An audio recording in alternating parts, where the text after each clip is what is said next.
initiative. We call this initiative the ISESCO Accelerator Program, where we try to create the awareness, and also we do the capacity building, involving and engaging the different experts in the entrepreneurship and startup area.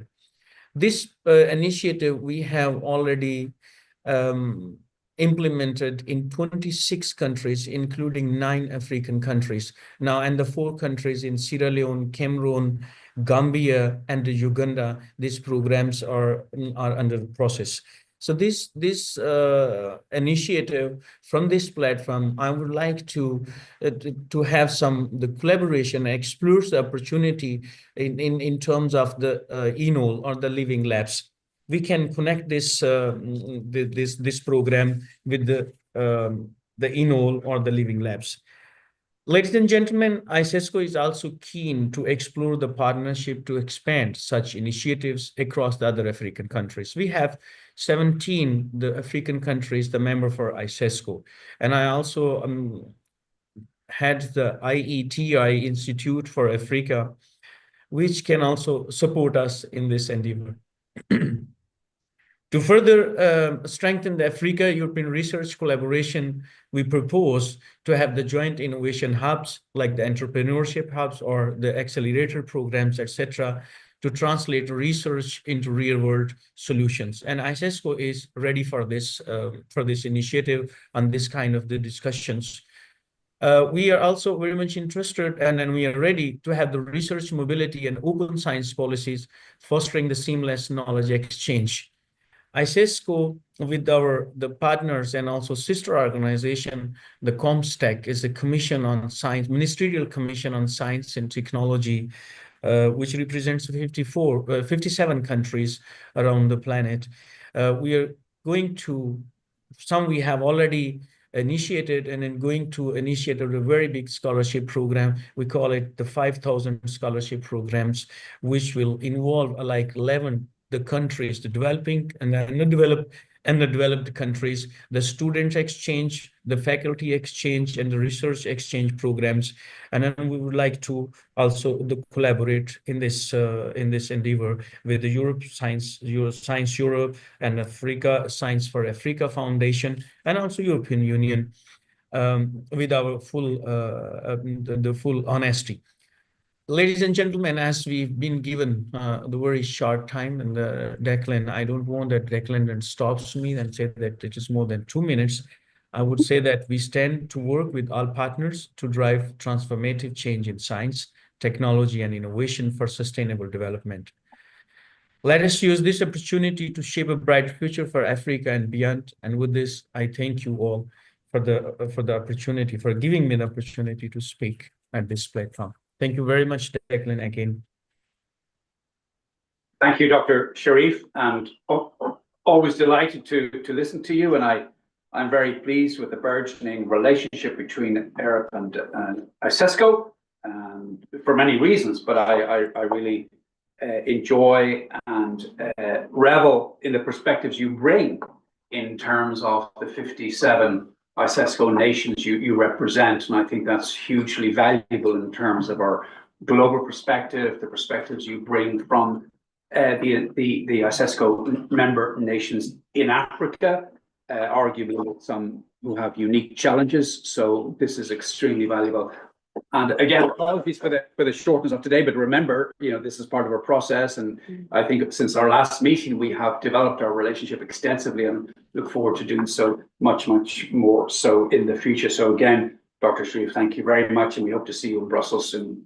Thanks indeed.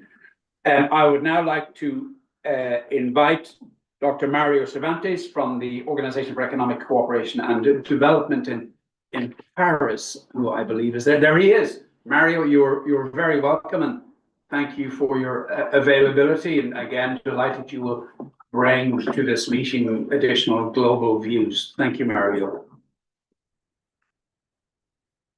We can't hear you, Mario. You're on mute. Can you hear me now? Yes, loud and clear. Thank you. Yes, Declan, thank you. And dear Excellencies, colleagues, it's nice to join you here. in my 2 minutes, I want to just say two important things. One is around data, the importance of data infrastructure to measure progress in science and research and innovation. The OECD is a member organization of 38 countries, but it has a global reach. We're also expanding and now have accession process underway with Indonesia, Thailand, and we also have a new Africa partnership, as well as a partnership with the African Union, the AU. We had our ministerial last April, and the African Union Commissioner joined us for this discussion on transforming STI policies for a sustainable and inclusive future. We are also working with the Union for the Mediterranean, which covers North Africa and the Middle East. And one of our lessons here for this community also is that we need to have a baseline we have our goals, but we need a baseline and we need to develop the data to measure progress in resources, financial resources, human resources, but also progress in the cooperation, the co-publishing, that's supported by FP10 and previous initiatives. There's a lot happening, but we don't have a very good picture. ODA is dismally low when it comes to funding science and research in Africa. So this is a call we make also with my colleagues from the UN, and to strengthen the ODA financing for science and technology. Mobility, there's many barriers to mobility still. Building research cooperation includes training of researchers, of students, and here we see lots of barriers still in terms of visas and regulations. So we need this. We need this also in the area of joint recognition of qualifications. That's also an issue here. And finally, one thing we've seen a lot of is a lot of concentration in North-South cooperation, but we need to also support South-South and triangular cooperation. Brain drain is a challenge in many developing and emerging countries, so we have to take care to also promote research at the regional level in different parts of Africa. So I think that's some of the 2 minutes I wanted to say. We need to have a baseline for data to monitor progress. We don't have very good data for many countries.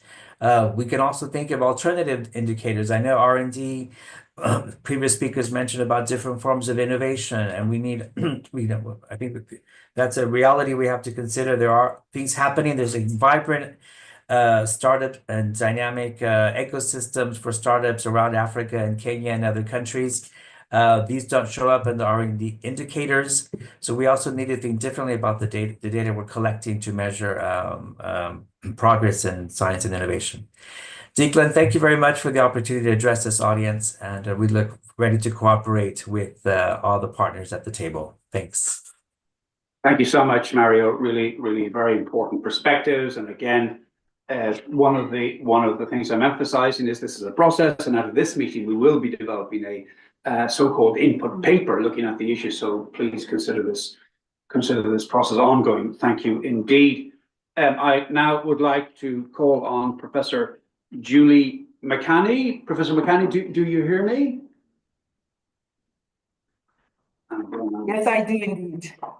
Yeah, Professor McCanny is a wonderful collaborator, and she wears many hats and has many achievements, but some of them are her leadership at the Muhimbili University of Health and Allied Sciences in Tanzania, her award-winning leadership on sickle cell-related research, and she is also the science advisor to the High Commissioner of Tanzania in the United Kingdom.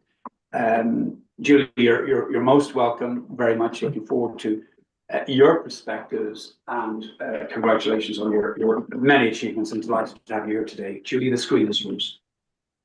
Thank you very much. Greetings, Your Excellencies, all protocol observed. I am a medical doctor, and I'm also a scientist, and now I have moved into science policy. So I will start with a very simple scenario.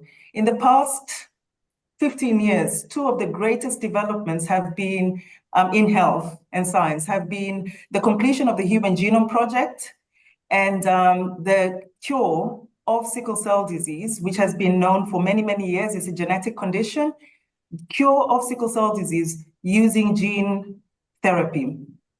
So as a medical doctor, a patient hears about these achievements and has a simple question. How do we, as a sickle cell patient individual living in any of the countries, in the 54 countries in Africa or in other areas, how do we get access to this therapy? And as far as I'm concerned, this is something that really requires solutions that can be and should be developed from many people. Now, it's easy for one to think that we're currently starting from scratch. But the reality is, over the past 20, I would say 30 years, there've been tremendous progress. There has been tremendous progress in science in Africa. Three examples that I would like to give. One is the Genomic Research Network. This is known as H3 Africa, Human Hereditary and Health in Africa. And this initiative and network was successful and was able to demonstrate very effectively that genomic research can be conducted in Africa, and it can be led by Africans, and it can be successfully achieved.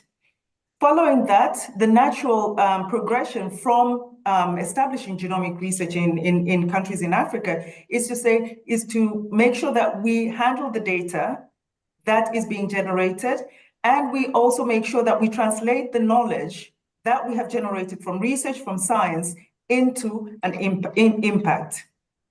And so this cannot happen in isolation. It needs a multi-sectoral collaboration. It also needs very, very aggressive coordination.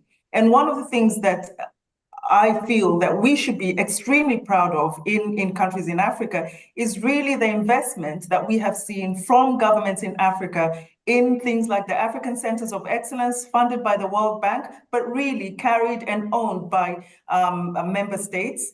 We've also seen the establishment of networks, so not just centers of excellence, but networks and consortium working together and being able to say, we have experience and expertise in country X in Africa. We also have experience and expertise in country Y in South America, et cetera, in the different geographical regions.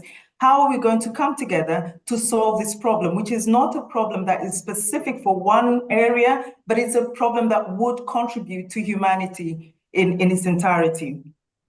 And so I am very optimistic as to where it is that we are now. We're not starting from scratch. There has been tremendous investment and there has been tremendous progress with establishment of these curative therapies that I'm referring to. However, there are opportunities that we can and we should be taking care of. One is, how do we engage policymakers? And this, I think, is where we need to look and strengthen science diplomacy, science advocacy in policy and in policy making. Hence, the importance of scientists coming and having these conversations with policymakers or in policy, and vice versa, really inviting policymakers into science and into the areas where we can really demonstrate the impact that science is actually having on humanity, whether it's through health, energy, environment, or security.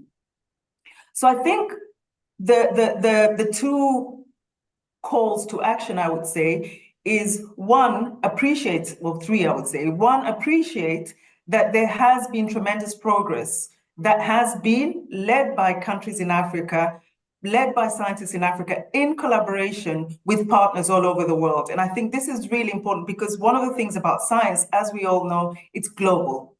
The second thing is that when we pursue scientific excellence, rather than seeing it as a achievement that will end up increasing the disparity, I think we can look at it and see this is an opportunity that we can demonstrate equity and being able to say that we also have contributions from scientists across the different sciences and from everywhere. And then the third is really, how do we make an impact that is not just transitory and that is long lasting? And that requires policy, and it requires really looking and making sure that science is at the core of discussions about development. Without science, we do need, without science being part of this conversation, it'll be very, very difficult for us to access the scientific tools that are available in all the various sectors that we've discussed. But we also need to make sure that these achievements are long-standing and are having an impact, not just on a few people, but are having an impact on many people in different parts of the world and for a long period of time. Thank you very much for listening to me. Thank you very much, Professor Makani, for your guidance and inspiration. Thank you very much for highlighting the issue of leadership, of African scientific leadership. And we've had conversations on this a number of times with many people. And when we, at AERAP, when we talk about African science leadership, we don't confine that to Africa. We don't confine that to Europe. It's global, which is the point you very, very nicely made. And I think there's a lot to be done in terms of course, political engagement. But before we get to policymakers, the work has to be done on elaborating the collaborations, on the awareness raising. That's hugely, hugely important. So thank you very much for your leadership. And just as a slight sidebar, you see we're having a PowerPoint-free morning, everybody. Which is nice. Yeah, so far 100%. I think people communicate better when they're not throwing up slides, in my view. But please, thank you so much. I would now just like to see. I don't see Dr. Falla, Musaka Falla from the African Center for Disease Control. I don't see you, but just double checking. I don't have you there. No, Dr. Falla, come in if you hear me. Yeah, no problem. We'll pick him up later on. So now I would like to go. This is a dynamic agenda, as you can see. So thank you for your forbearance. I'd now like to go to Mr. Brian O'Connor. We've referenced health a lot. He leads the European Connected Health Alliance, and I think the key word there, amongst many others, is the connected bit. That's essentially what we're doing today, and I think what he has been able to do in the health space, again, not just in Africa or Europe, but again globally, is, I think, a path forward for us in terms of how we connect the patient focus with the research focus. Brian, the screen is yours. You're very welcome. Thanks very much indeed, Declan. I will do my best to stick to your 2 minutes, because I know you and Pilar will give me a hard time if I don't. So I will do my best. Just to say, my name is Brian O'Connor. I'm the chair and founder of an organization called the ECH Alliance. Recently, because of COVID, we went global. We do a lot of work in Africa and in Europe. We do a lot of work on different fields. And a couple of things I just want to say.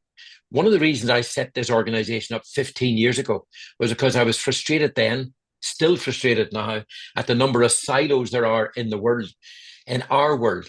And I look, for example, at science. I look at research institutes and so on, of which we've got 300 members of our members are research institutes around the world. And I worry sometimes that we sometimes live inside a silo. I know that might be controversial to say, but my experience is most people work really hard, but they work internally. And I think one of the dangers and difficulties that science has is that it seems disconnected sometimes to the other aspects of the world, including digital health, which we do a lot of work on. It's separated from finance. There is less of an economic aspect to it than there should be. So if these silos are not broken down and we don't work together. So I've spent my time trying to connect the dots globally. Quick examples. In Africa, we work with the CDC. We have recently set up in partnership with them we call the Africa Digital Health Networks. This is a duplicate of what we've already done in Europe. We have 85 ecosystems which incorporate research, government, private sector, industry, patient groups, etc. You cannot collaborate effectively unless you bring them all under the same umbrella. If that doesn't work, I promise you now that even on this call, I was very impressed by the presentation from the Living Labs person.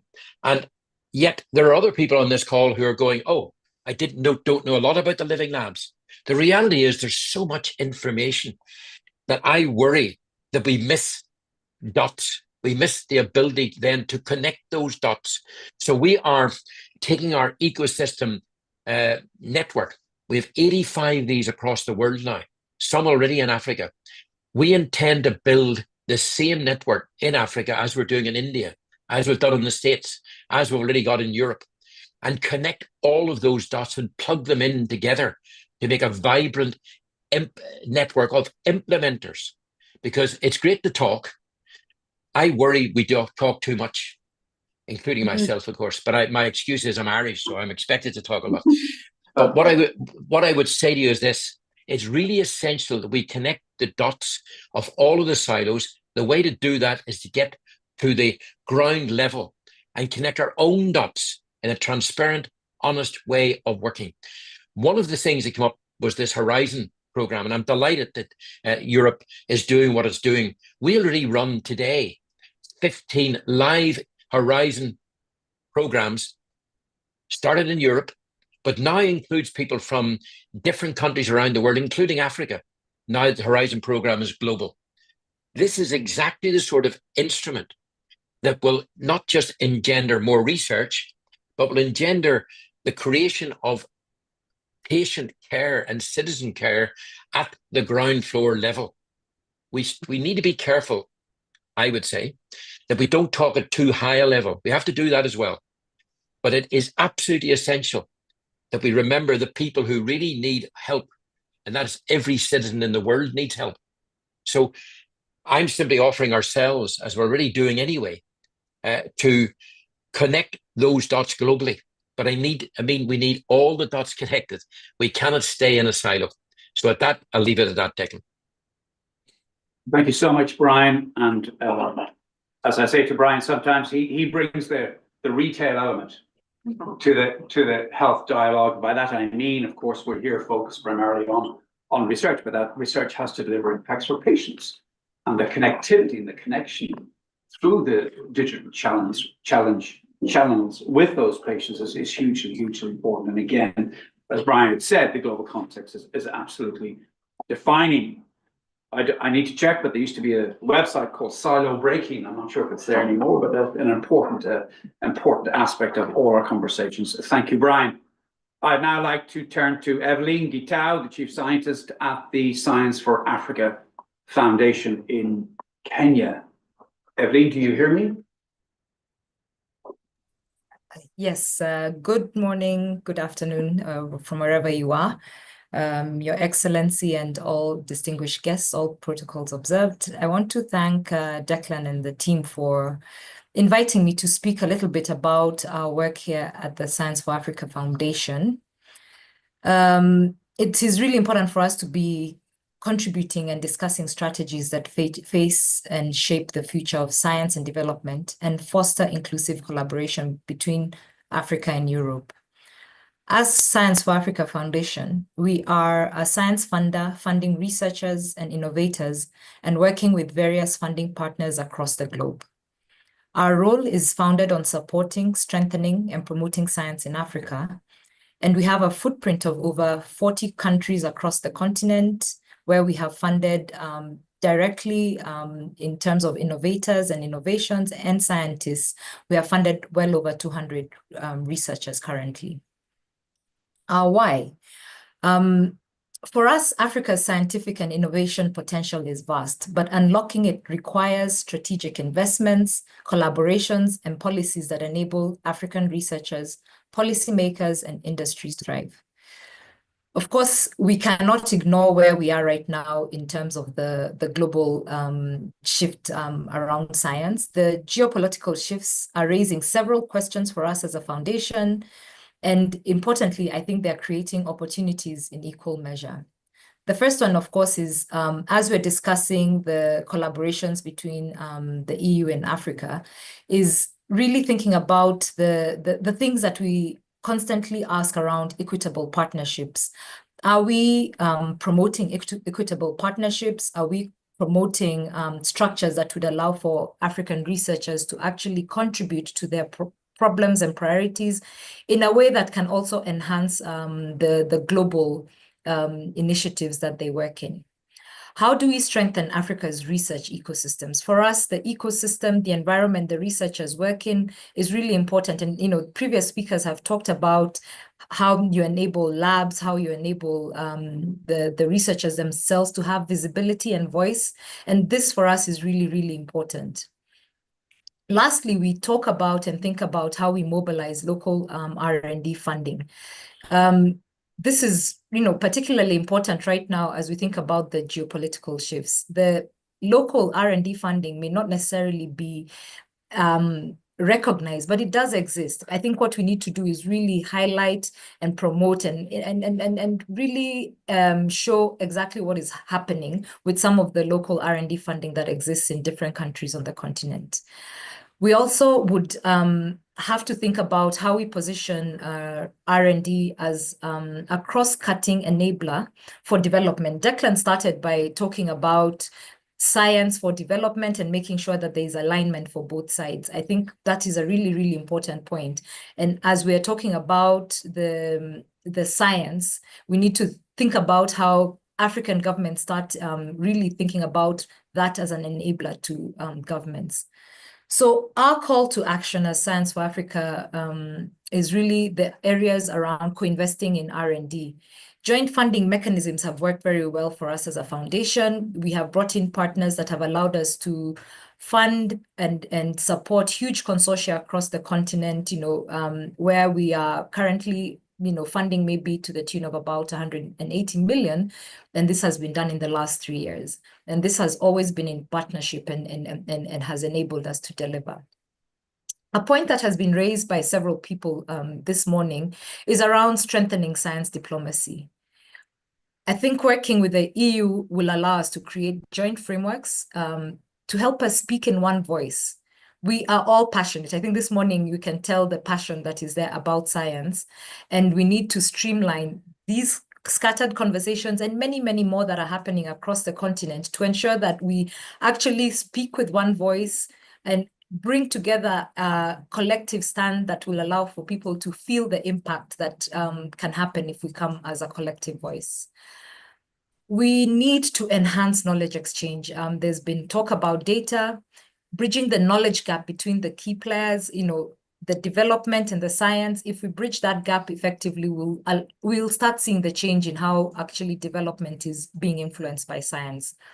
And this would include, but is not limited to, evaluating some of the EU regulatory processes and policies and how they impact how African researchers work, with the aim of trying to really see whether they are actually enabling equity in partnerships and ensure that they, you know, they actually include the African ecosystem and contextualize that according to Africa. Lastly, you know, speaking to after Julie Makani, who I've worked with for over 20 years, is really promoting researchers like her, promoting and recognizing research leadership on the African continent. We have a lot of it. I think if we bring them together, we can definitely get to hear the voice, the collective voice, and get to appreciate, as well as get to also benefit from their leadership that will allow us to promote science on the continent. So I'll close by saying, as a foundation, we are committed to being at the forefront of this transformation that we're talking about today. We welcome partnerships that are bold, equitable, and action-driven. Let's work together to ensure that science is not just a tool for progress, but a force for shared prosperity. Thank you. Thank you so much, Evelyn. Very, very inspiring, and thank you for drawing quite a lot of thoughts together. I think that perspective is hugely important. And again, just I think we have to work hard to recognize, at least from a European perspective, that Africa is 54 nations. So I think the one size fits all, you know, it doesn't work in Europe, it doesn't work in Africa, it doesn't work anywhere. So I think that that demarcation is hugely important. So thank you for your inputs, and again, delighted you're here and delighted you'll be part of our forward-moving process. So we move a little offline now to some of the wonderful participants in the room here with me. I now would like to call on Lydia Borrell-Damian, who will be known to many of you in her leadership role at Science Europe, and of course a unique perch, if I could say that, in terms of what's going on. So delighted you're here again, delighted you're able to join us, and really looking forward to your perspectives, Lydia. The floor is yours. Thank you, Declan. Thank you, Ambassador, for being here with us and listening to all So, this. if I could just interrupt you briefly, sorry, just on a point of information, I want to recognize the presence of the Kenyan ambassador, Dr. Ndemo Batange. Delighted he is here. And Ambassador, just I know you have a constraint on your availability. We obviously want to hear you, so you can indicate to me when you would like to speak. Thank you. Yes. Thank you. Apologies, Lydia. So this No problem. Yeah, I wanted to thank both presents because this is very important and we are honored for that. And also thank you, Judy, for your leadership. It is really fantastic and great to hear all of you. I represent an organization that is gathering the national research funding and research performing organizations of Europe. So what I bring here today in this table is a synthesis of the many events that we have been hosting and holding to discuss not only international relations, which is a long-standing priority for us, but also in particular with Africa. Because we had an important workshop in 2023 in Madrid with African partners and with Latin American partners. Then a session at the United Nations Science Summit exclusively for international cooperation that we organized with Declan. And also following that, a workshop with African partners where we dipped into that, and we had Yudi there, we had Akamu, Lesego, Yaya Sangare, Cephas, we had many prominent people from Africa. So we heard a lot of views about a radical shift. So while we do as, I think it was Julie who said about acknowledging the progress that have been made, we're hearing a lot about radical shift in the way we approach the partnership. And that radical shift needs to start with defining truly jointly the agenda. Point number one, to identify what is it in those in the partners that raises scientific questions. Because what is perhaps working less well now is coming up with a proposal already made on the table. Rather, what is proposed is to start from zero, afresh on a table to discuss priorities. Clearly, capacity building is an important matter. Perhaps the most important of all, because the capacity needs to be built and maintained. And it is sometimes this maintenance phase that is more difficult even than the one of building. And to do that, we need a series of key, very practical things. We need, first and foremost, of course, infrastructure and access to infrastructure. But very importantly, we need policies that allow the preservation of data and the finding of the data and the reuse of the data, which is far from being the reality today, at least not sufficiently enough. We also need, and that has been raised also by other speakers today, the mobility. We need facilities to obtaining visa. Sometimes it's as simple as going to a conference that is a challenge for a scientist.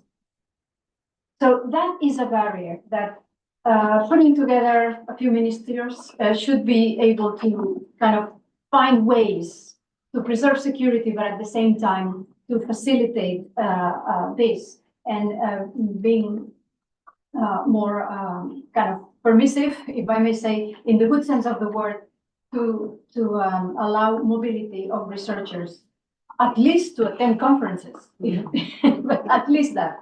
we ourselves were suffering from that. You know that very much. Judy, even to attend the policy conference, some of the African speakers couldn't go to Estonia. And this after many efforts of speaking with the embassy. So is there a way to put an end on that? That would be very good. I will also like to raise the issue of open science, as I know open science is being threatened very strongly for the geopolitical situations that are becoming more and more difficult all the time. Fair enough. However, let's try and preserve science and not to put science too encroached into heavy security issues unless it's absolutely necessary. Otherwise, we are also dragging science into a closed area, which would be very detrimental. So just a word of caution on that.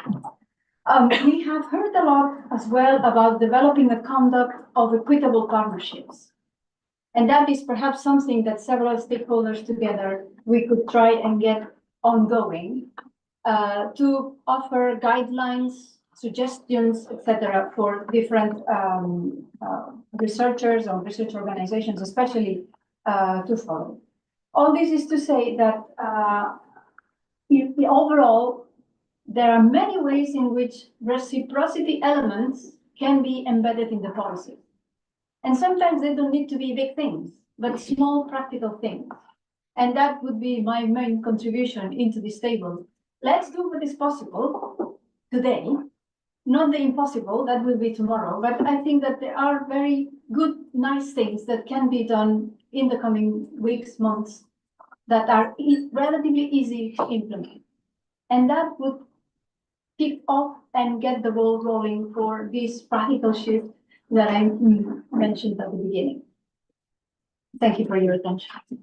Thank you, Lydia, and thank you for this very, very valuable guidance. And as you speak, I mean, I've experienced many meetings where visas were not possible. And just as a footnote, top of the list of Africans who are not getting the visa are women, either because of visa issues and because of funding, access to funding as well. I think women are disproportionately impacted. So I think that, again, hugely important policy issue.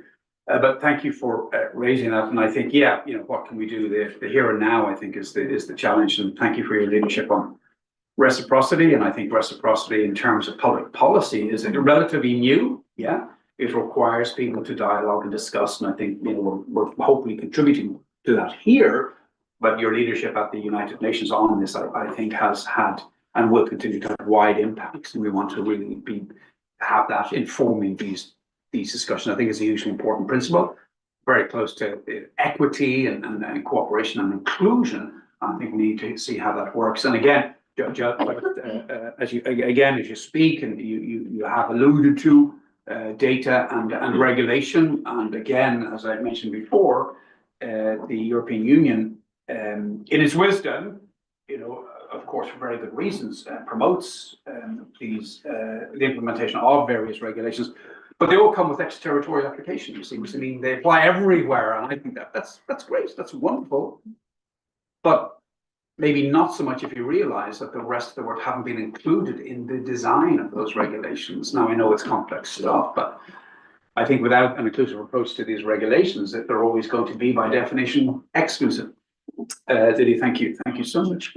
I now would like to call upon Suzanne Dumouchal. Delighted we have her all the way from Paris, and she leads the social sciences research infrastructure in Operas in France, and really quite significant in many ways. But I would just like to point out that this grouping has its etymology in radio astronomy, when South Africa and other partners were awarded the right to host the Square Kilometre Array telescope, and that was approximately 12 years ago.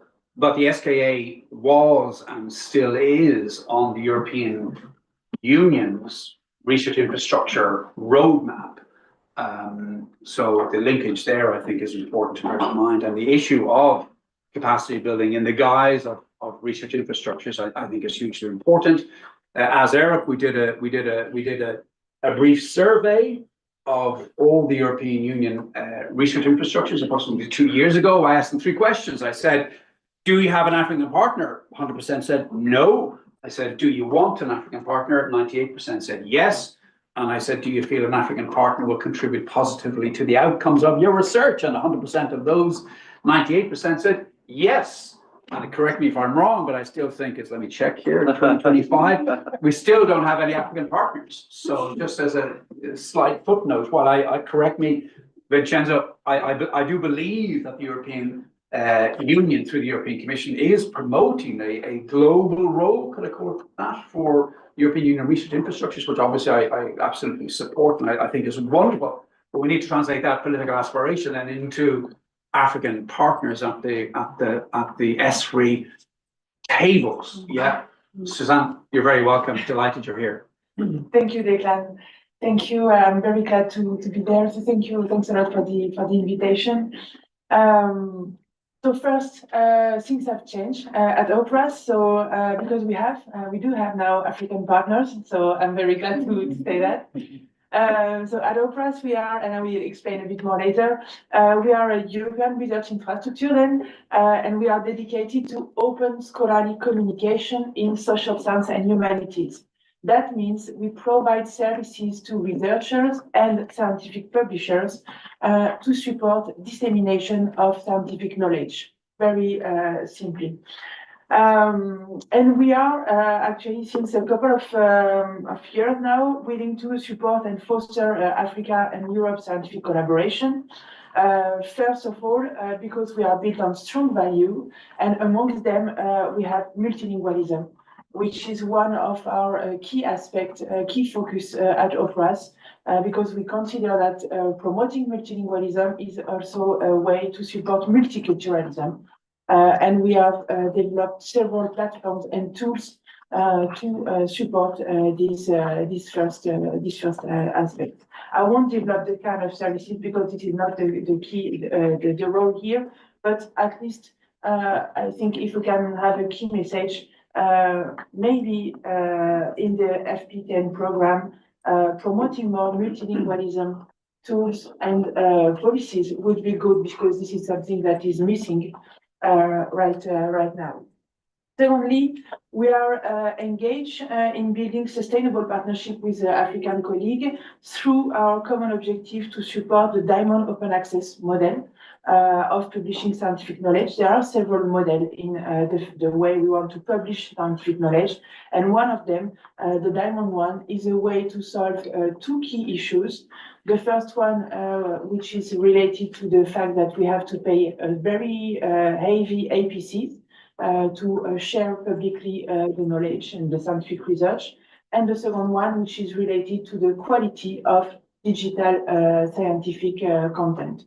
And with African colleague, within the framework of the Almazy project, which is an EU funding project, and under the building of the Global Diamond Open Access Alliance with UNESCO, we are several EU and African organizations, and amongst them also Science Europe, working together to promote diamond capacity hubs and develop inclusive access to knowledge and strengthen the research capacity in a global approach. Mentioning the topic of the quality of online scientific publication, I would like to insist also on the fact that at OPRAS, we are committing to work on quality process for all digital content, thanks to our expertise in science. And for that, we are addressing the critical challenges of disinformation. We have launched a first workshop a year ago in Brussels at the Royal Library on how to address disinformation and build digital trust. And we are about to publish a policy brief today or tomorrow, actually, that outlines the comprehensive recommendation for addressing disinformation. And very concretely, one of the key recommendations of this policy brief is to establish community living labs to build a global information quality protocol, which can be added on all the websites in order to address and to facilitate for the citizens the way that to clarify the fact that a website provide quality content or not with a kind of scaling approach. So this is exactly on what we are working on right now at OPRAS, and we are looking for partners all over the world, so of course in Africa as well, to build together this information quality protocol. So this is also something we would like to see more, how to address and to tackle this information in the next FP10 and also at the SDG level. So for us, we would like to, so this is really the framework under which we work, which is related to to open science, and for OPRAS, by fostering open access, media literacy and transparency in scholarly communication, we would support the EU's objective of advancing digital transformation, social cohesion, and sustainable development. And we are very welcome to have new partners to work and also to develop new policies to work on these topics. Thank you very much. Thank you so much, Suzanne, for this very, very important work, and for a shout out to the social sciences again. Very, very important in terms of how we advance the contribution of science policy to policies more generally and to societal impacts. And the role of social science and social scientists is absolutely vital in that quest.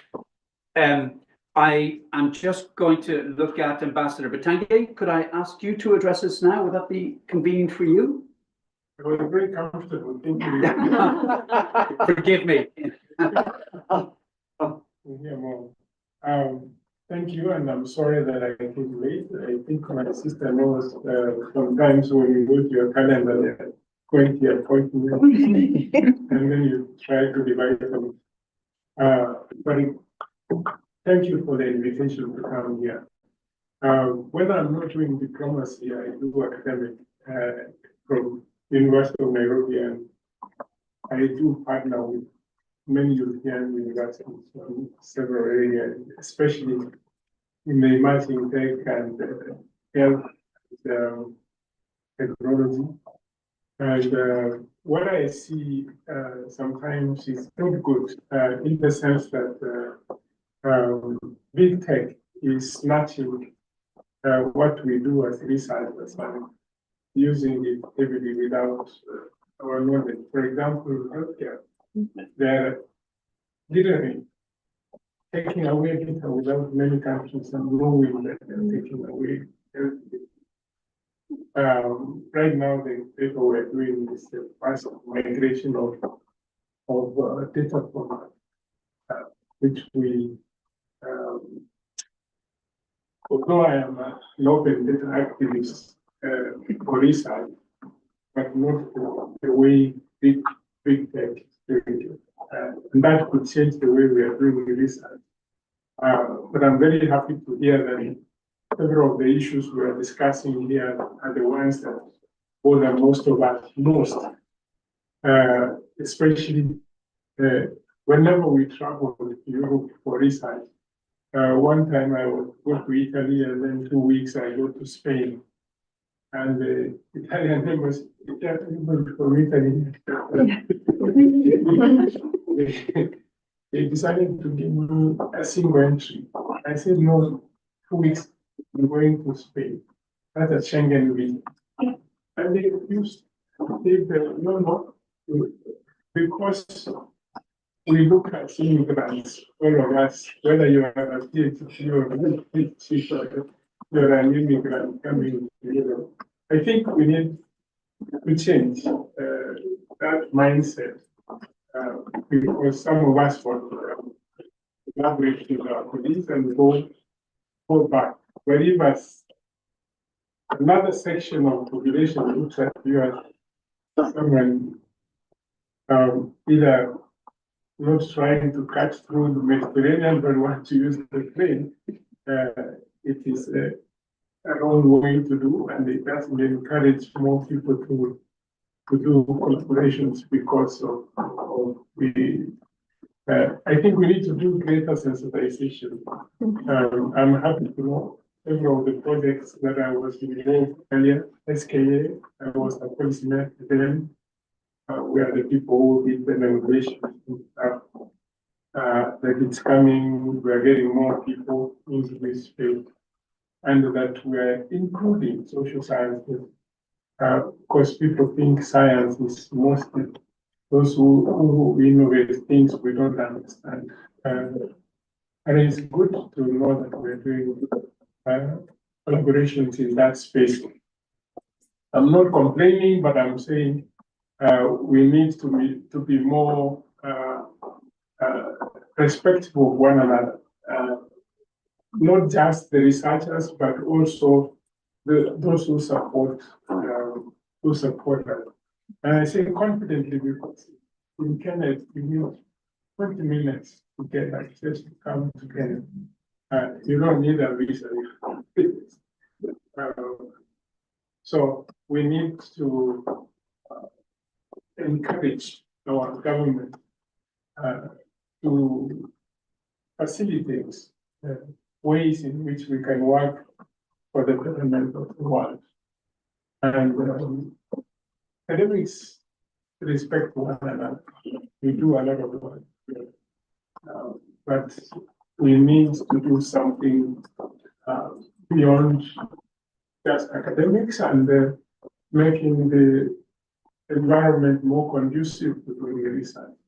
The AU, for example, is encouraging African governments to contribute at least 1%, 1 to 2% of the GDP towards research. That's a beginning. We have a lot of innovation hubs now, which earlier was involved in, especially in Kenya, and we need to take them from just being from incubation to another level, get more researchers to look at what is happening. Where is switching, the whole world is switching into a new dispensation of driven by technology. But we also must be cognizant of the fact that the geopolitics are changing so fast that the resources that we are talking here about research may not be there. Most of the investments is going to go into military. I mean, it's not me making it. It has been announced, and perhaps we don't know whether most resources go into research, military or whatever it is, but we must be cognizant of that. And Africa must stand up and begin to contribute more into research, not just within Africa, but across into Europe, so that we sustainably grow in this space. Thank you. Thank you very much, Ambassador. Thank you, Excellency. Very, very inspiring. And as I think you presented the diplomatic and procedural and bureaucratic challenges, very nicely. I think they're front and center, and we need to be aware of those. And just you remind me of a little experience we had in the SKA. I'll give you the short version if you'll indulge me for a second. We were engaging with the European Parliament on a written declaration to support South Africa's leadership for Africa on the SKA, you see, and I was lobbying members of the European Parliament, and I was as the Irish member said to me, you have to be ecumenical, you have to talk to everybody, and I did, you see, and I went to all the members, and I said, please support this. And then there was a UK member of the European Parliament, a part of the ECR group, his name was Roger Helmer, you see, and I wrote to Roger Helmer. I didn't know many of these personally. I wrote to Roger, Mr. Helmer, and I said, blah, blah, blah, please support this. He went crazy. He said, he wrote to the then South African ambassador here, complaining about me, complaining about the European Union funding science for Africa, and he wrote to all the other members, and he went absolutely very angry, you see. I was very disconcerted by this because I was, being the honest broker, ecumenical and engaged with everybody, blah, blah, blah, blah, blah. But I said, gosh, this resolution objective is going nowhere. Following day, I got a call from an Italian member of parliament whom I didn't know, but had received one of my letters. And she said, what's this about? Because this guy's making a big ruckus in the parliament. And she more or less said to me, whatever he's against, I'm for. Where do I sign? And we got the written resolution. By an excellent majority. And every one of the Italian MEPs, plus many others, then 99, signed the resolution. I still have the document. So that's policymaking for you, you know? So is it right or wrong, good or bad? Can't tell you, but I think we have to be open to the vagaries of human nature in terms of how policymaking is. My own view is I think the politicization of policymaking, of course, we see that in global diplomacy, but I think it gives an opportunity for scientists to jump in and be much more proactive or aggressive or engaged, whichever term you would like to use. So I think policymaking is really, it's not a science, it's a contact sport. Yeah. Thank you so much, Ambassador, for those insights and for your contribution and support. Again, now we've been stressing the global nature of what we're doing, so I'm delighted we have Dr. Conrad Rein from the Crop Trust, but he is the Secretary of the Global Flagship Initiative for Food Security, and I'm delighted he is here for many reasons, but he's going to tell us about this flagship initiative, but it was born from the COP16 desertification meeting in Riyadh last December, and I think that's important for a range of reasons, but it's an expression of the increased awareness or awareness of the contribution of science to the COP process is. I mean, there are 3 COPs, as you know, and I've not been a great engager of COP because I always felt the politics and the religion got in the way of the science. But I see recently there's a more increased focus on science within the COPs. You know, COP 29 last year was climate, COP 16, and confusingly there are 2 COP 16s, one on biodiversity and one on desertification, and I'm talking about the desertification. Conrad, the floor is yours. Yes, very nice to meet you and good to be back in Brussels. I lived almost 10 years here working for the European Commission, DG INPA, 7 years on food security. Excuse me, and I was also the chair of the Global Donor Platform for 4 years.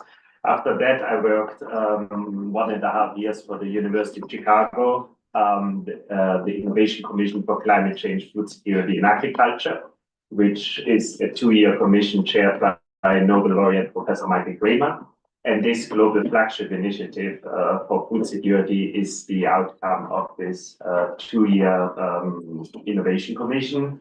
It started as a partnership between the AERAP coordination group, Islamic Development Bank, OPEC Fund, etc., and the University of Chicago. And then with the help of Declan Pillar, the UN Science Summit in New York last year in September, it transformed very quickly into a global initiative when not only the 6 Gulf countries joined this initiative, but also China, India, Brazil, Europe, the US, also 8 governments from Central America, the government of Somalia, the government of Djibouti, etc. Now, what we are doing here over the next 5 years is basically also what we have been promoting as the Innovation Commission, basically identifying and promoting the scaling of evidence-based, science-based, cost-effective innovations that can help ideally millions of people getting out of hunger. So we are taking health, the provision of health from the 90s as an inspiration, after which hundreds of millions of people were vaccinated against tuberculosis, and using a similar approach for food security. So this is like the overarching objective of this flagship initiative. And then there are 3 pillars. And these 3 pillars are, first of all, we are kind of depoliticizing SDG2 food security, meaning we are not excluding anybody. We are just, anybody who is dedicated to SDG2 food security can join this initiative. There's no membership fee or something. I'm keeping things very light here. And already the fact that we have the 6 Gulf countries, that we have China, US, etc., is already telling by itself. The second component is the private sector. It was a particular request of the AERAP coordination group to bring in the private sector. They tried this before, and we are not finger pointing here with the United Nations, different entities of the United Nations, and they were not open towards this. And as you see in the agenda, I'm now based at the Crop Trust, an international organization in Bonn, Germany. which is hosting the secretariat on behalf of all members. They were very open towards bringing the private sector in, and this is really the only way forward, because obviously, let's be frank, governments think until the next election, and we need the private sector also has a lot of expertise.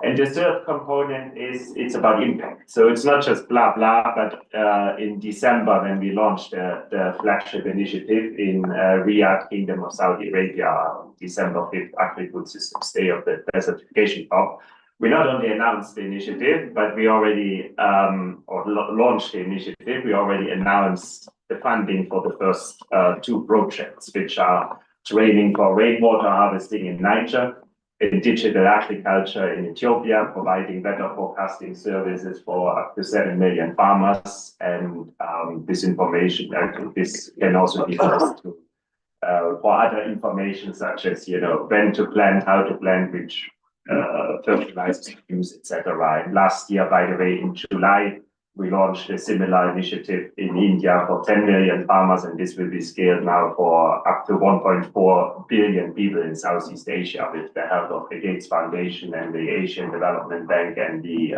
UAE government. So in a nutshell, here the idea is now moving forward with having our secretariat operational since almost 2 months, that obviously the science will not only come from University of Chicago, but that we will be more inclusive. So we have, for example, from China, the Tsinghua Center as a member.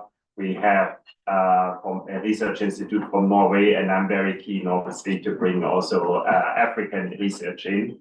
We need to be absolutely inclusive. So we are also having discussions in this context. And the last thing I want to say is, the world will come together and needs to come together on SDG 2.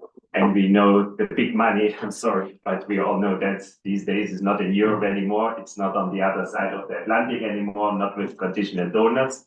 It's basically only in the Gulf, but it's not easy money. It's what they want, the investment, and this flagship is backed by up to $10 billion from the Arab Coordination Group, to invest in evidence-based, science-based, investments that make sense, where you also have a monitoring mechanism, and we are just, sharing a 5-year strategy with all the members. Declan has seen it already at the UN Science Summit, which is a member. And so it is super important, to bring the research into the hands of policymakers, and that's what we will continue doing over the next 5 years with the UN Science Summit in New York at the General Assembly, but also in Sevilla and many other forums. Thank you. Thank you so much, Conrad, and again, inspiring to hear the work that you're doing. But again, fascinating perspectives that you're bringing in terms of funding, in terms of policy making at a global level, in terms of the emergence of the Gulf states as stakeholders and actors in leaders, and of course in their unique connection and connectivity with Africa.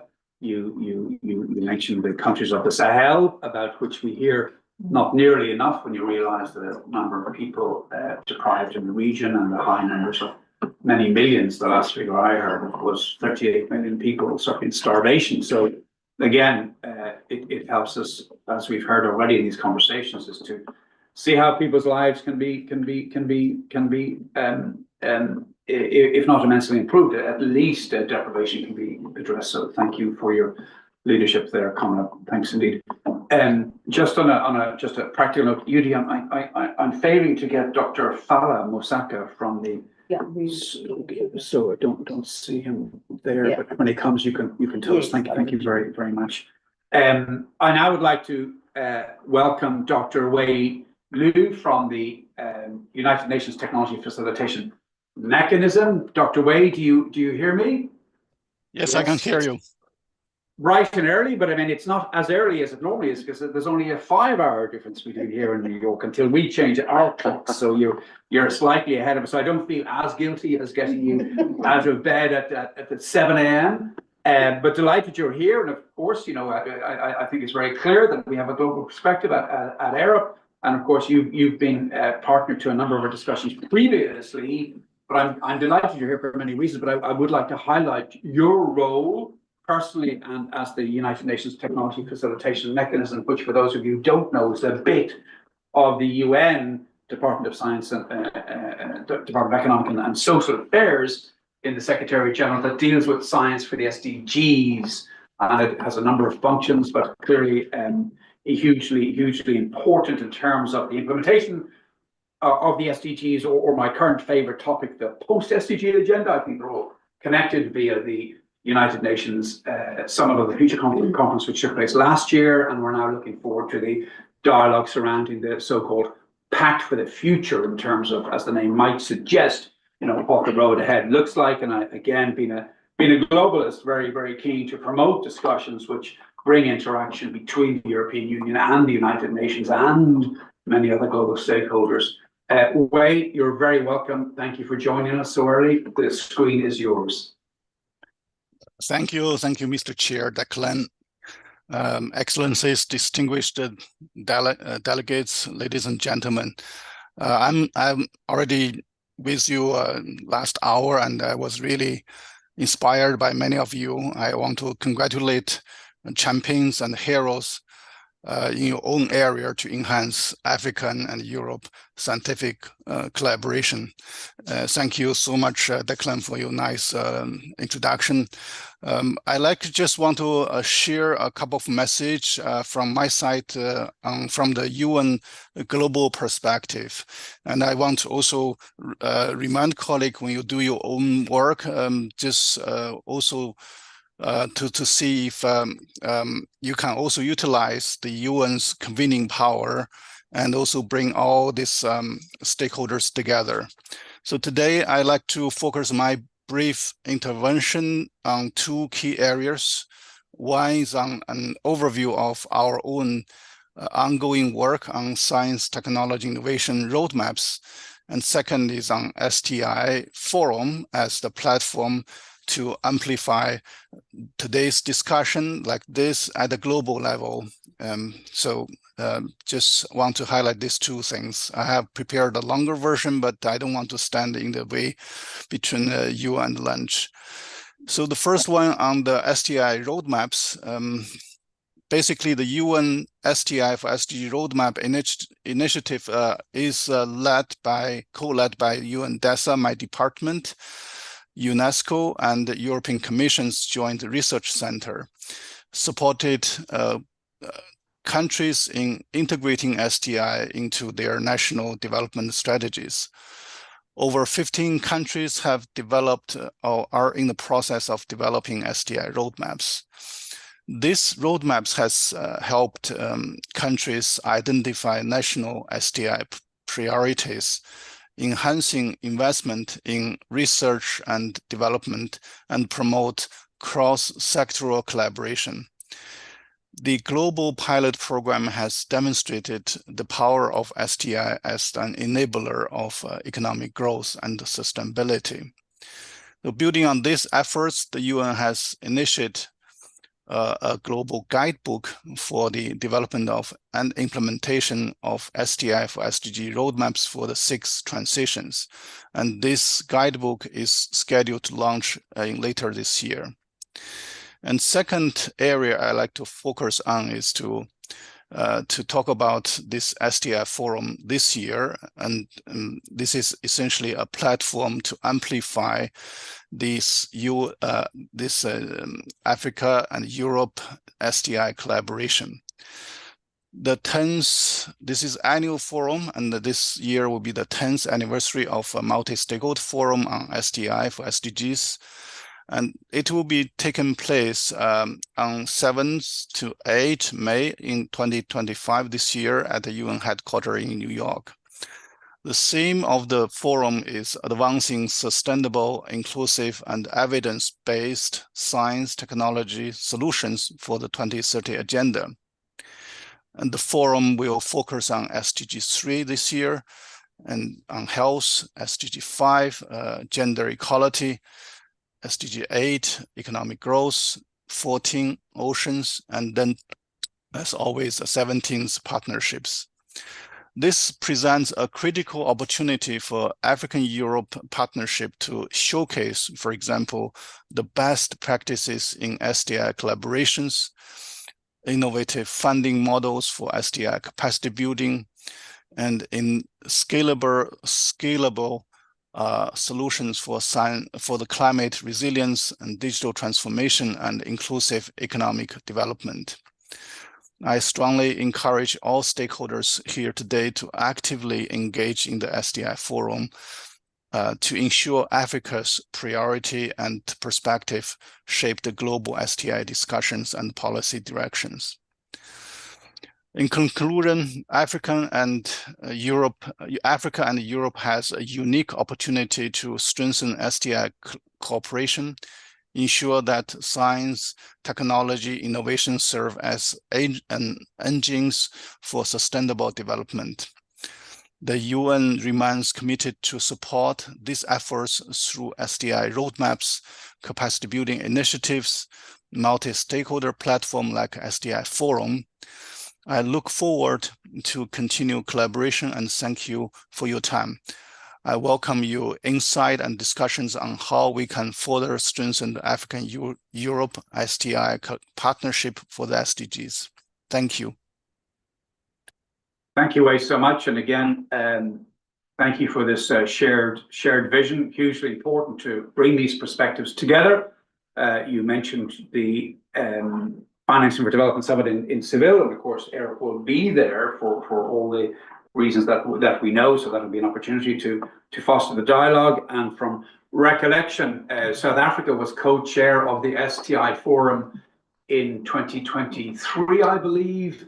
And I believe Morocco is a co-chair this year. So hugely significant to see African leadership as part of this dialogue. And it is the only game in town when it comes to the implementation of the SDGs from the perspective of the contribution of science. So at AERAP, it's something we very much value. I think it's a very, very significant in terms of the future agenda. You mentioned the Seville meeting, but also again to highlight that you referred to the guidebook on the implementation of the UN STI roadmaps. And again, I believe and I would imagine there's enormous synergies between what the European Union is committed and aiming to do in its international relations. So I really think that would be a conversation that we can have, a conversation we can have more of, you know, as we go forward. Wei, thank you so much, and we look forward to seeing you in sunny Seville in a couple of months, and absolutely we are planning to have a roundtable or dialogue on the guidebook. I think there are many other discussions that will be very germane there, and we really want you to be very much constructive and part of that way.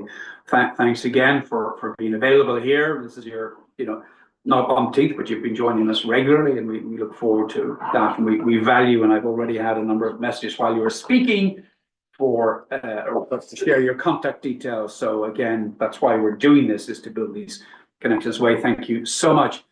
I would now like to go to Andrea Constantini from the Africa Europe Foundation. Sorry, she's just having a break there. Absolutely. I'm ready. Yeah, Andrea. You're very welcome. Thank you, Declan. So for some of you that may not know about the foundation or are not familiar with our work yet, we really aim to unlock areas of cooperation between both continents. Obviously, in order to do that, we also need to understand the strategic opportunities, the partnership, the state of play, current tensions, etc. So a key pillar of our work is monitoring the commitments that have come out of the previous summits. So the joint vision from 2022 is essentially our guiding, one of our guiding pillars. So, and just to flag, since others have flagged as well, our second edition of the State of Africa Europe Monitoring Report will come out later this year ahead of the 7th summit. This obviously includes the AU Innovation Agenda, Horizon Europe, etc. I was going to share some preliminary findings, but we'll just skip that. Please read the report. I encourage you all to do so. Within that, obviously, we also discussed some of the challenges, which one of the representatives from Botswana actually did a good job of elevating, because in particular, we see in infrastructure, the digital infrastructure connectivity issues are such foundational elements of the innovation research agenda, and currently creating an unbalanced relationship. So I want to look ahead more at the political opportunities I would see in the foundation for this year. 2025 does mark the 25th anniversary of the institutional partnership between Africa and Europe. So within those 25 years, we have seen, as many mentioned, geopolitical shifts, which includes geopolitical shifts in financing and innovation. So this year, we see a lot of the EU coming out in support of more competitiveness, innovation, defense. On the AU side, the chair just change of leadership just mentioned that financial autonomy and agility is very high on the agenda. So this year, I have extracted 4 opportunities I see. The first is Denmark. Denmark will take over the Council of the EU presidency in July, meaning they'll play a big role in the multi-annual financial framework, and by extension, FP10. And I say this because I consider them to be possible champions for the research and innovation agenda. If you look at their most recent strategy for engagement in Africa that came out last year, and it's very much focused on innovation. So they want to establish a regional innovation center in Africa. They want increased engagement, not only at the diplomatic level, but also between researchers, between companies. So they're across the road. I would encourage you to go speak to them because they will play a big role in ensuring innovation remains high on the MFF. The second is the 7th AU-EU Summit. So it's taking place later this year, hopefully. And I think there's a real case to make for the innovation agenda to be high on that summit's agenda, particularly given the tensions and discussions on double standards across other sectors. So we see President von der Leyen, she has discussed a lot about research and innovation needing to be at the center of the EU economy. We've seen it in the competitiveness conference that came out earlier this year. On the AUC side, we saw His Excellency Yusuf described that he wants to accelerate the implementation of the second 10-year implementation plan for Agenda 2063.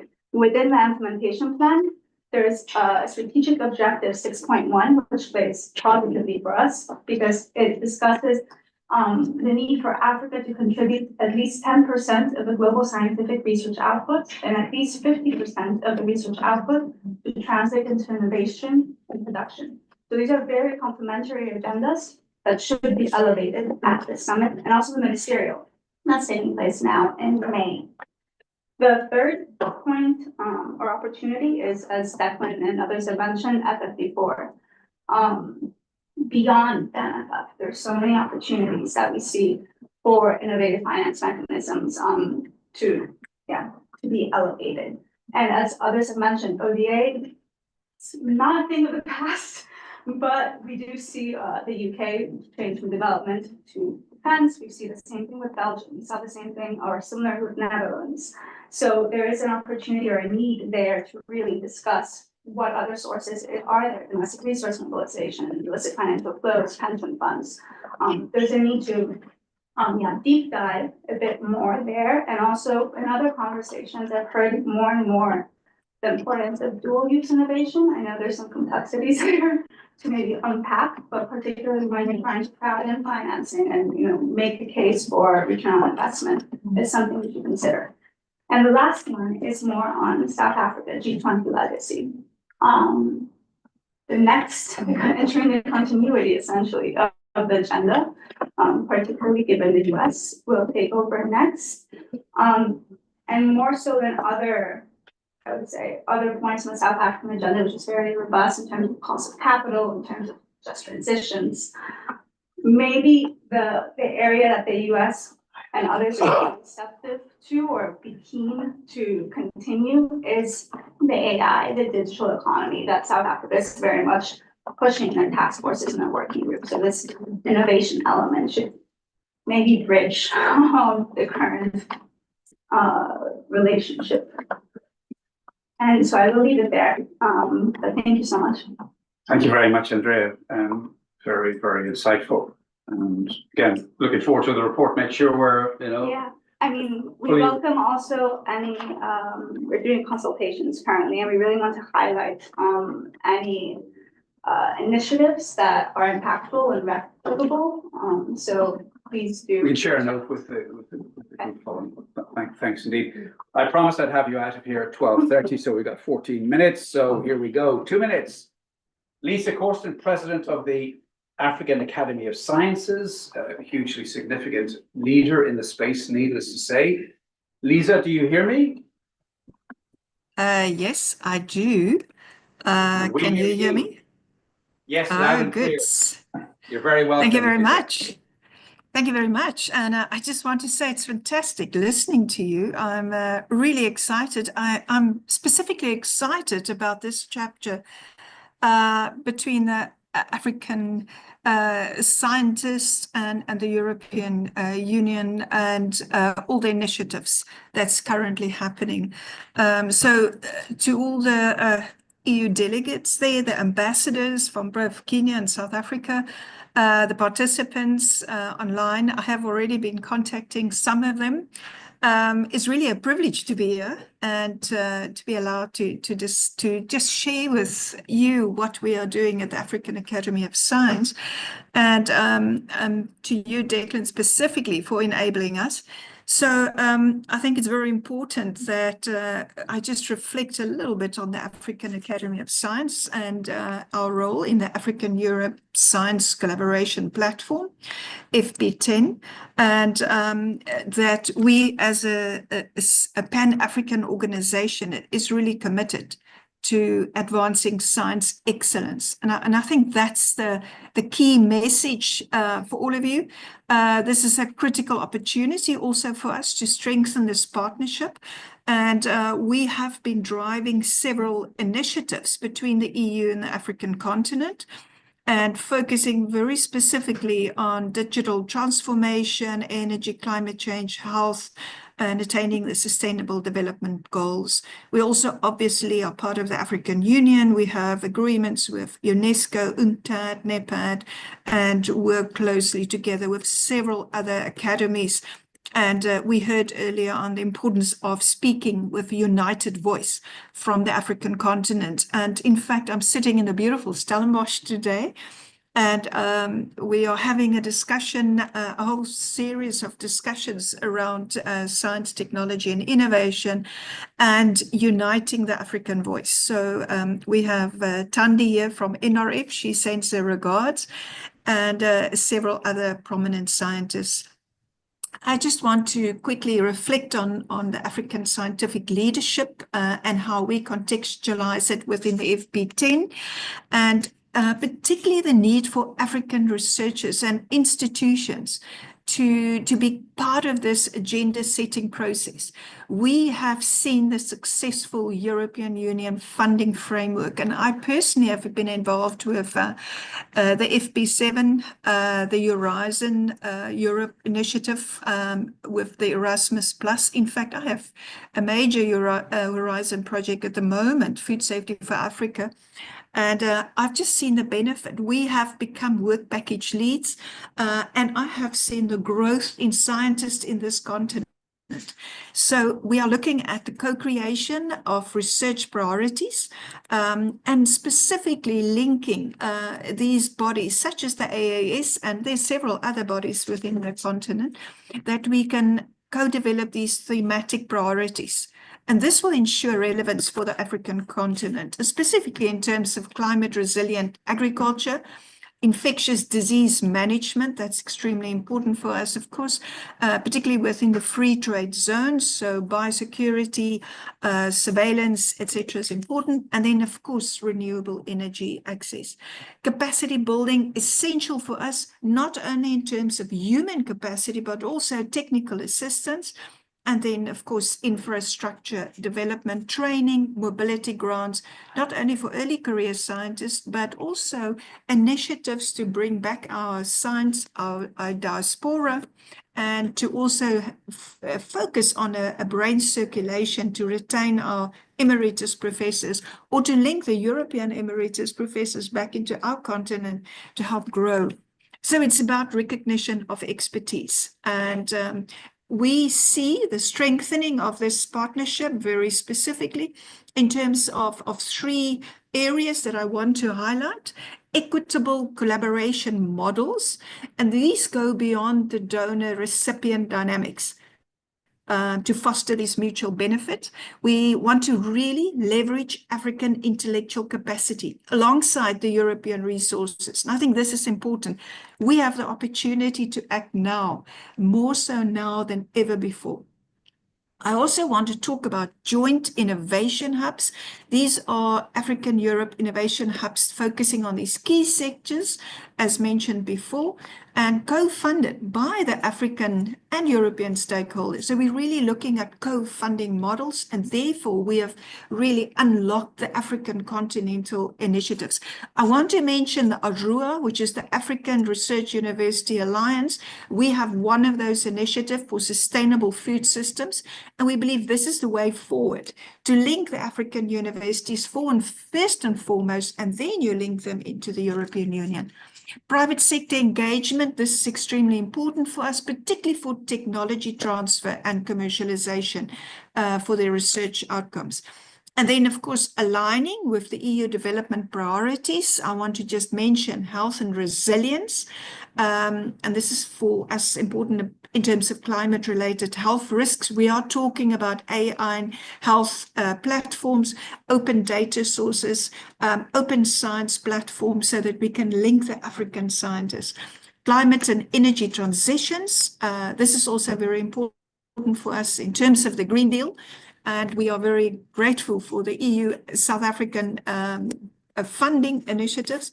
And then digital transformation, extremely important for us to address that. And then the SDG integration. So very importantly for us, the policy dialogues, and I know my time is up. We do have several African Europe science summits. And we have just held a very good science diplomacy around the Nile River Basin, where we brought the African science together and we developed a framework for governments to align and to bring into science policies. Funding equity. We think this is very important, particularly in terms of transparent mechanisms. So institutional support to have effective project management, funding management systems, and reporting back. Then data integrity, gender and health focus, youth focus, and that's a very important thing. In fact, this morning we had a brilliant presentation around gender and just reflecting on scientists and young emerging scientists developing.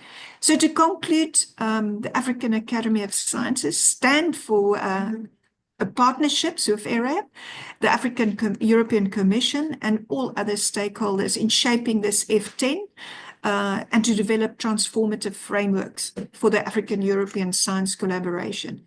And we really want to urge policymakers to prioritize the African leadership and to look at equity and sustainability in the FP10 development.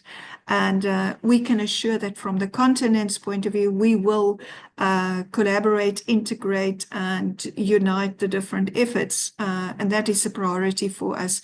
So we are very eagerly looking forward to this, participating and supporting. And then just finally, I want to mention that the African Research Initiative for Scientific Excellence, that's our ARISE program, where we actually already cover scientists in 38 countries with more than 300 principal investigators, PhDs, and master students, that this will now be expanded to our ARISE 2 program that will be announced in June. And we are really excited. This will help create centers of excellence within the African continent. And I think we have several brilliant initiatives. One is the Brain Health Initiative. We were part of the Rwanda Declaration on Brain Health. We are busy with a science visa application. We want mobility in the African continent, but also with our research partners. We are looking at food for health, focusing on soil health, indigenous crops. We have open science data platforms, Fair Data Initiative with the European Union. And these are some of the examples that we want to explore further through a true partnership. I know my time's up, so thank you very much for giving me the floor. Lisa, thank you so much. And congratulations on such a comprehensive portfolio of activities. Looking very much forward to having them part of this AERAP dialogue. Also, congratulations on your imminent honorary doctorate. I believe in Ghent, but correct me if I'm wrong, anybody? Yes, yes, I believe so. So wonderful. And you'll be here later this week, and I and some others will be seeing you. And our kindest regards to Dr. Tandy Ngwebi from the National Research Foundation, who is a good friend of AERAP, and she's not with us today, unfortunately, but she is in spirit, and we look forward to seeing her in the future. Thank you so much, Lisa. I'd now like to go to Joris van Loco at Sensano, please. Thank you. The floor is yours. Okay. Thank you, Declan, and thank you for giving me the word. What I want to bring to the table is the role of research infrastructure in science and innovation. We are involved as Sensano in Metrofood, and Metrofood research infrastructure is one of the research infrastructure on the roadmap on health and food. I believe that research infrastructure is important, certainly when we're talking about food production, all the challenges ahead in food, food security, food safety, also climate change. But I think when we're talking about research infrastructure, we often think about the high-end research infrastructure. I think we also have to think about how research infrastructure and how we can in Europe work together with African research infrastructure to build a research infrastructure where there is access. I think that's important. Africa is a huge continent. I think we have to provide access not only to the research, but also to industry and companies to foster innovation. I think that's important. Also for providing governments to make sure that they can ensure food safety in their countries. I think there is an important role to play. And what we often forget about the research infrastructure is that it's not only lab infrastructure, but also we have talked about food data, but also like the reference materials, the chemicals that are used in the laboratories to analyze the food, for example. And it should be tailor-made for African foods. We in Europe, we have good reference materials for our European food. We say in the US, they have good calibers for US food. But I don't know a lot about reference materials for African food. I think that's also something we have to talk about. Also, how to do the logistics. Because it's not easy if we are talking about exposure assessment. Can we take blood samples all over in Africa? No, there are other ways. I've taken some of the wristbands. We have used them to assess exposure assessment in rural areas. People, farmers are wearing it. They can wear it the whole day. After then, they can put it in envelopes and to the lab. But this is also research infrastructure. So this is something that we have to think about. So I think we have a huge challenge also. We are trying with Metrofood also to have good collaboration with that.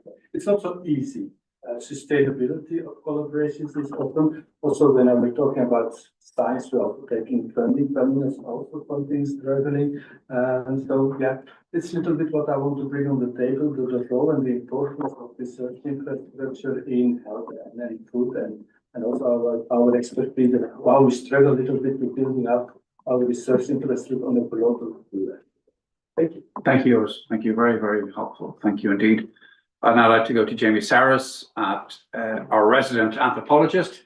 At least he is as of now from the University of Maynooth in Ireland. Jamie. Thanks, Declan. I'm mostly a medical anthropologist, and I'm somewhat of an imposter here because I don't really do much policy. I'm sort of more on the consumption end of policy. I kind of look through grant applications and try to make sense of them and put together networks. I've had some success in my career over that. And part of that success has been in Africa. I just have a couple of ideas that may or may not be useful. I mean, one is that policy is the main driver of silos. I mean, when we say innovation, we don't mean something really new. We mean something that could be marketed. When we say research, we don't really mean applied research. We chart that by certain metrics with regard to publishing and everything else. And when we say development, you know, we still mean certain ideas about infrastructure and support. And if you write in any one of those things, they are all kind of languages. The one exception, I think, in Europe right now are the so-called actions, which have, you know, a requirement to have multi-sectoral kind of commitments. So as an anthropologist coming off of a main one of these on aging and technology, smart and healthy aging through people engaging in supportive systems, I just spent a lot of time with engineers talking about TRLs. And I must say I had to kind of look that up, you know, and so I think that part of the infrastructure funding is one of the things that, you know, has to be kind of grappled with. And I think this has a couple of easy solutions, or relatively easy solutions. Many people have talked about the difficulty of sustaining partnerships with African partners. That's a big problem in Europe as well. If European funding came with a tail, even a 6-month tail of keeping a group of people together who became expert on this thing over a 4 or 5 year kind of period, that would probably pay for itself. The other aspect of this that I think we really need to think about is the problems. A lot of the SDGs, the post-SDGs, isn't just a question of,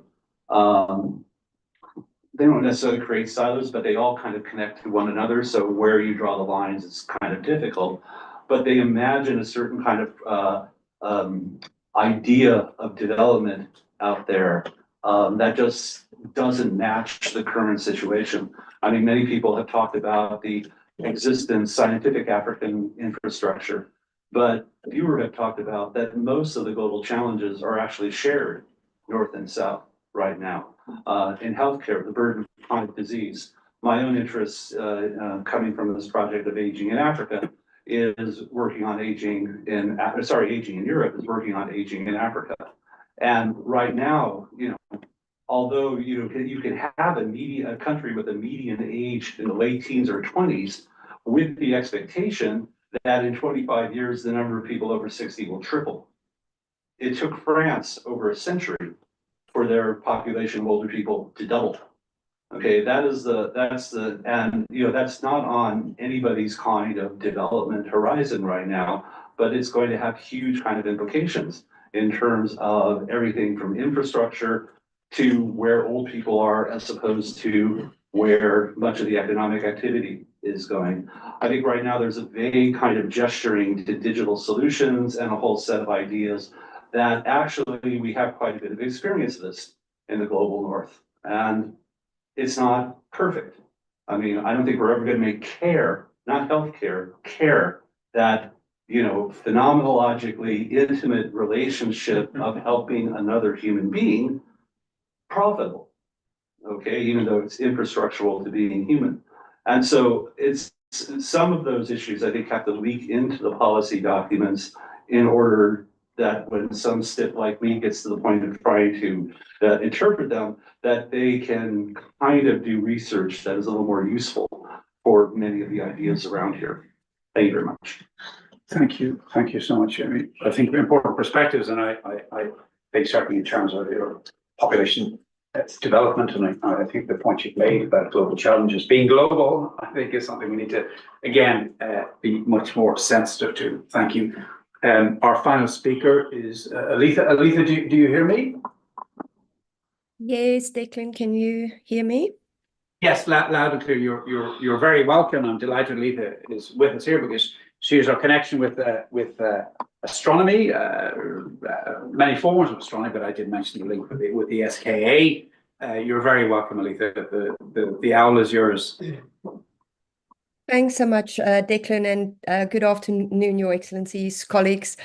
Thank you for the invitation to participate in this important discussion.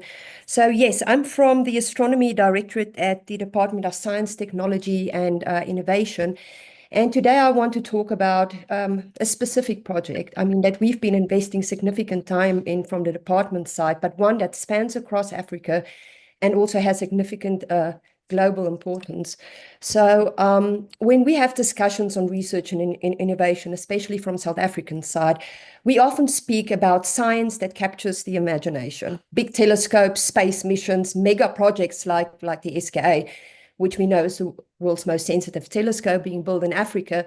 And we also highlight applied sciences, those that drive direct technological advancements. So I will not talk about the SKA today, but I do want to talk about a science that does not make headlines, one that is fundamental yet forgotten. Okay, a science with which things like global navigation, disaster warning systems, climate monitoring, and even international financial transactions and our power grids would be compromised. And that science is geodesy. So geodesy is the foundation of our modern world. It tells us where we are, how our planet is changing, and how we prepare for the future.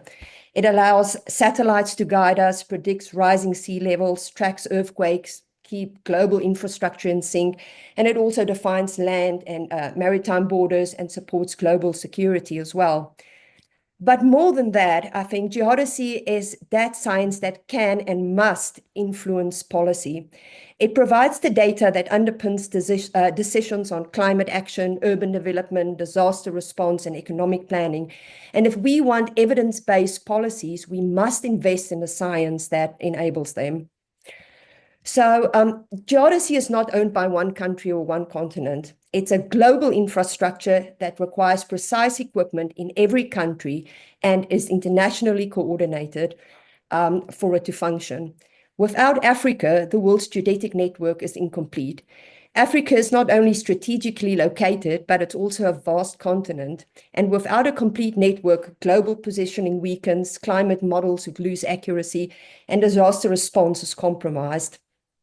Now, while Africa has immense potential to contribute to this, the continent does not yet have a fully integrated geodetic system, and it leaves critical gaps in this global reference frame. This is not just an Africa problem, it's a global problem. So first of all, Africa needs a reference frame, but without Africa's participation, the entire world's geodetic network suffers, including Europe.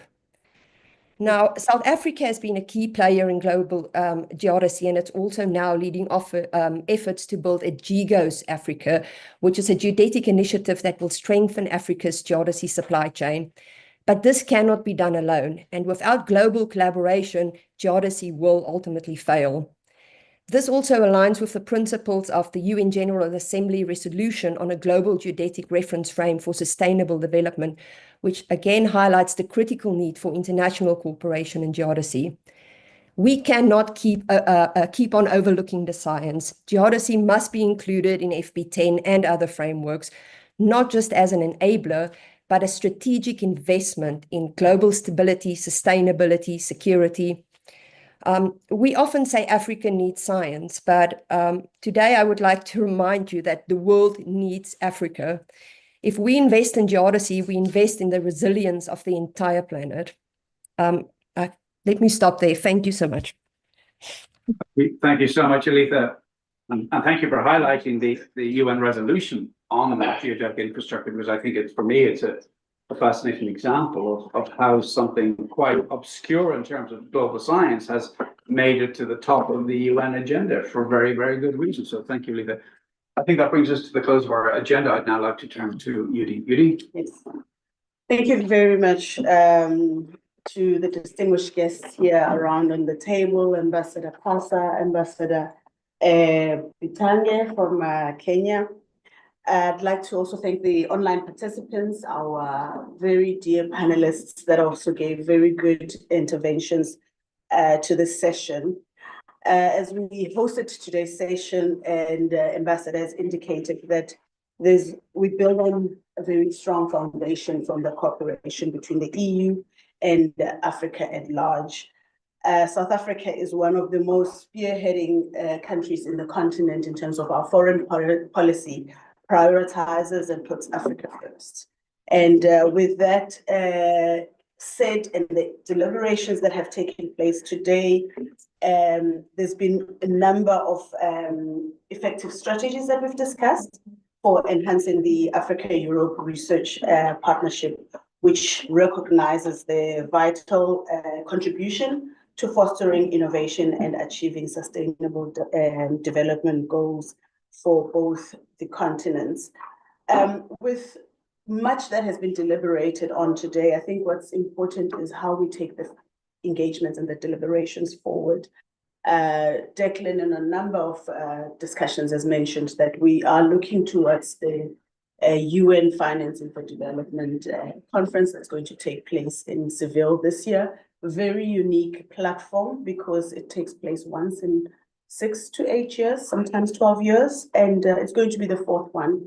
And we feel that as much as there is going to be deliberations on financing for development, we do need to have deliberations there with the funders, global governments, philanthropists, and so forth, to put science at the forefront.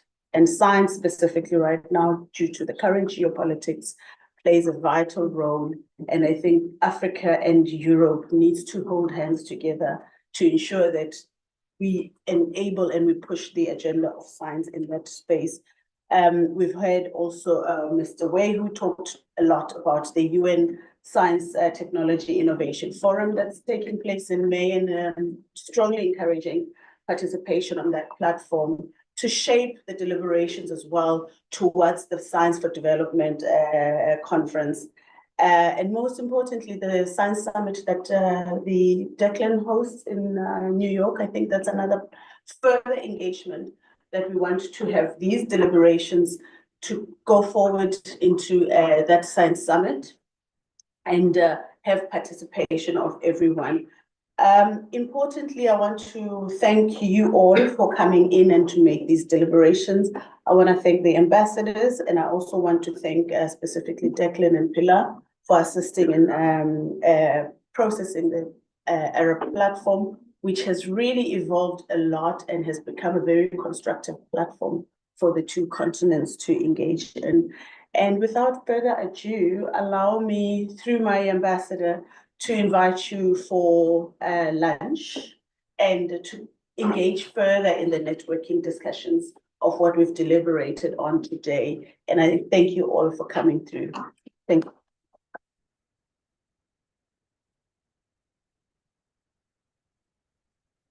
Thank you.